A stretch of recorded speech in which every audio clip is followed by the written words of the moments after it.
Hello and welcome to Tony's Board Life. Today we have an unboxing. Today we are going to be unboxing, well, let's open it up and find out what we've got here. So I've been getting my games, I haven't bought much, but lately I've been getting my games from a company called Rockin' B Games. Great customer service. I ordered this, they're out of Cincinnati. The Cincinnati area. So I ordered this and on I think Monday and I got it next day type deal. So they're great service. Games always come in. Good packaging. They know how to package things up.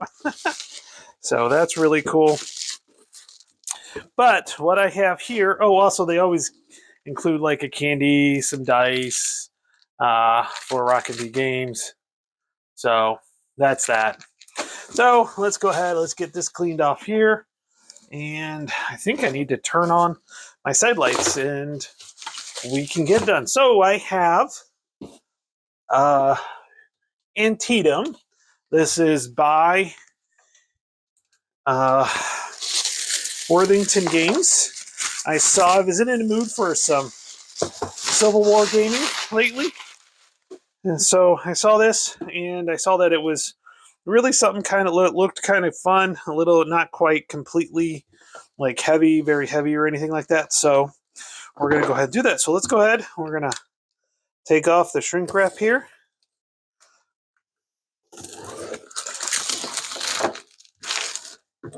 And let's check it out. One of the things also is that it's a hard mounted board. So I'm very excited about that. So So I'm not going to go over so we have our 2D10. They look kind of purple down here, but they're actually black. So 2D10. We got to do the usual roll. 6 and 4. Okay. It's the way it should be. Now I saw this and I thought this was neat. So this is a chain of command for the Confederates, so you know who's under. So you have Jackson, and then you have Lawton, D.H. Hill, A.P. Hill, and then J.R. Jones. And then under Longstreet, you have Hood, McLaws, Anderson, Walker, D.R. Jones. Too many Joneses. Anyways, D.R. Jones, you have a reserve, and then you have Stuart's cavalry. So I thought this was neat. And then on the back side, you have the Union chain of command. So you have Hooker, Sumner, Porter, Franklin, Mansfield, Pleasanton, and Burnside. And then kind of all the colors and everything that went with this. So that I thought that was kind of interesting. We have the 1.3B changes between 1.2 and 1.3 in order to greet it in high. Deleted items have the cross through, so you know, like if you had a previous, there's three boxes or 3 games. There's the Antietam, there's Shiloh, and then there's a 7 battles one. So I kind of read through the rules already, and just to make it easier, they're pretty simple when it comes down to it. So I'm really excited to get into this and really get into it. So that's the series rules. Series rules are on 8 pages total. We have the playbook, which is all of 8 pages again. And on the back, it's got the movement charts, the morale chart, fire range. So infantry has 1 hex, can't do 2 to 5. And I believe that's times 1 die. And then unlimited artillery at 1 hex is times 2 dies. Die roll, and then I'm assuming these are the strength points. And then the die roll, and then probably how many. So M is a morale check, the number of targets lost, and then you make a morale check, and then there are the R's, which is retreats. There aren't too many die roll modifiers, which is nice. That's kind of one thing that I like about it. So anyways, you have several different scenarios. Build breastworks. Breastworks may not be built in this battle, so we don't have to worry about that. No bridges, depots, or rail lines may be burnt in this battle, so it's really kind of slimmed down on that one. No Fords need to be found on this one, and night turns are not used in this game. So pretty simple. We have scenarios here. We have scenario 1, which is the morning attack. Scenario 2, which is the Bloody Lane, looks pretty small when it comes down to it. Scenario 3, which is the Burnside Bridge, and then the full battle is scenario 4. Casualty records,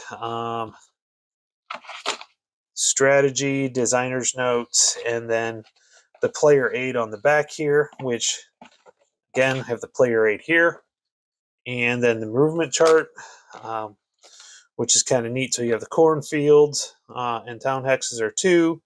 Everything else is 1, 1 plus, things like that. So you get, let's see, you get 2 of those. Now let's take a look at the markers, because as you can see, some of these, the number here is their strength. So you have some pretty high numbers. So what we have here, whoa, and they're falling out. And one reason why I'm going to probably get this stable is they are already clipped. They are punched and ready to go. So I'm going to have to be careful with these because they are starting to spit out, barely even touching them. So you have different ones. You have 1 through 4, and then different ones there. And 2 sheets basically of these counters. We have some fired counters, which is nice. Dismounted for the cav. So the fired counters are nice, so it keeps it easy to know who's fired and who hasn't. And then we have our light. These are the Union. The light blue, of course, is the Union, and the casualties. Different things along those lines. Great looking counters. Let's see here. Looks pretty good with the cutting and registration. Nothing crazy on that one. And let me take a look here. The longer names are the key ones. The Long Street, slightly, but not a big deal. And then we have our outer command markers. So that's pretty cool. So pre-punched, pre-rounded, punched already. And probably one of the big things that I really like is the mounted board. And I'm hoping that it's a pretty good sized board here.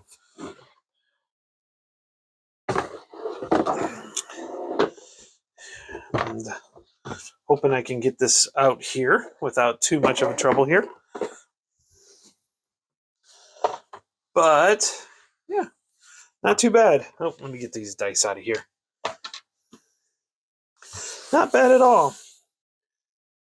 Probably, I mean, it could go vertical, and I just have the right size board for this, or a desk. It sticks off a little bit at the ends here. But you can also easily, have it horizontal, and then you could see everything. And as we can see here, you can see the unit's pretty good. Nice thing is there's no stacking in this game, so you don't have to worry about that. So it's all in all nice. I like the muted tones. The cornfield is right here. The text isn't too bad on this. And then we have Sharpsburg, which is right here. And then the bridges. The only way to cross over these is using the bridges. You can't cross anywhere else. So, and then, I mean, honestly, it looks pretty good. Let's go ahead and do a physical zoom in here so you guys can see it.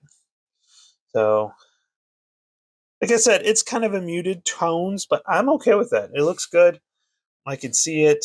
So we have Evans there. So that's a level 3, level 2, and then level 3 here, level 2, and then level 1's that light color. So there's really not too much on the for the elevation and stuff, and there's nothing like really crazy. There is some line of sight, so you're going to have to watch out for that. But with this being already punched, or not already punched, but already rounded, And these are nice, good counters. Really enjoy them. Really nice. They are going to be real good. Quick and easy, I think, to get this out, organized, and played. So hopefully I'll get this out sooner rather than later. So again, this was an unboxing of Antietam from Worthington Publishing. It is the Volume 1 in the Civil War Brigade Battle Series. Like I said, there's 2 other battles out there. There's Shiloh, and then there's, or 2 other games, because Shiloh, and this is the 2nd edition, by the way. And tell you what, this looks pretty good. It shows 4 out of 10 difficulty. I think it's going to be good. We'll get one of the smaller scenarios out so you can show it off. With that, I will talk to everybody later. Have a great day.